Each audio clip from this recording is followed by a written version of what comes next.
ఓం గం గణపతయే నమః.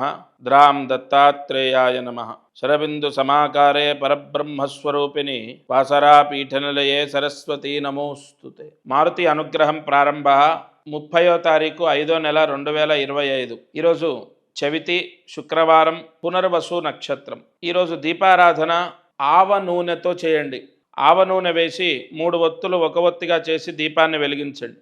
ఈ దీపారాధన సంపూర్ణ ధనయోగాన్ని ప్రసాదిస్తుంది. సూర్యాస్తమయంలోపు ఈ దీపాన్ని వెలిగించడం ద్వారా రావాల్సిన డబ్బు ఆ ఇంటి యజమానులకు లభిస్తుంది. ఇక లక్ష్మీ కటాక్షం కోసం అదృష్టం, ఐశ్వర్యం.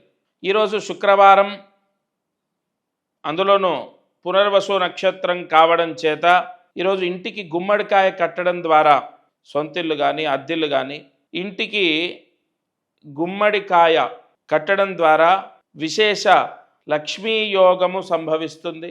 ప్రత్యేకంగా ధనయోగం, లక్ష్మీ యోగం కలగాలి అంటే కొన్ని ముహూర్తాల్లో గుమ్మడికాయ మనం కట్టాలి. అటువంటి ముహూర్తం ఇవాళ సంభవించింది. పాతది తీసేయండి. ఉట్టి కొత్తది తెచ్చుకున్నా పర్వాలేదు, పాతదైనా పర్వాలేదు. గుమ్మడికాయ మాత్రం పసుపు రాసి 108 బొట్లు పెట్టండి. కుంకుమ బొట్లు పెట్టేసి అది శుక్రవారం రోజు అంటే ఇవాళ సూర్యాస్తమయంలోపు ఇంటికి కట్టండి. సొంతిల్లైనా అద్దిల్లైనా. విశేష ధనప్రాప్తి. ముఖ్యంగా వ్యాపారం చేసే వాళ్ళకు విపరీతంగా కలిసి వస్తుంది. వ్యాపార స్థలంలో, షాపులో కూడా మార్చొచ్చు. షాపుకి గుమ్మడికాయ మార్చినా, ఇంట్లో మార్చినా, లేదా 2 చోట్ల మార్చినా విపరీతమైన ధన యోగం అనేది కలుగుతుంది. ఈరోజు అంత విశేషమైన ముహూర్తం ఉంది. ముఖ్యంగా మహామంత్రం ఏదైతే ఉంటుందో ఇవాళ నేను ఇచ్చే మంత్రం జపించడం ద్వారా ఉద్యోగ ప్రాప్తి. మంత్రాన్ని జాగ్రత్తగా రాసుకోండి. ఓం శ్రీం కమలాకరాయ నమః.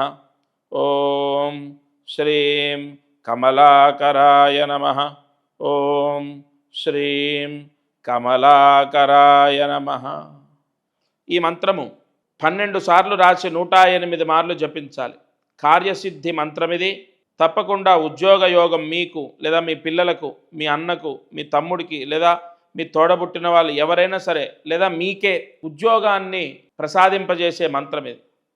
ఉదయం, మధ్యాహ్నం, సాయంత్రం లేదా రాత్రి పడుకునే లోపు ఈ మంత్రాన్ని 12 సార్లు రాసి 108 మార్లు జపించండి. ఎన్నో అద్భుతమైన ప్రాయశ్చిత్తాలు ఈ కార్యక్రమంలో మీకు అందిస్తాను. ఇది వాళ్ళ మారుతి అనుగ్రహం కార్యక్రమం. దత్తార్పణమస్తు.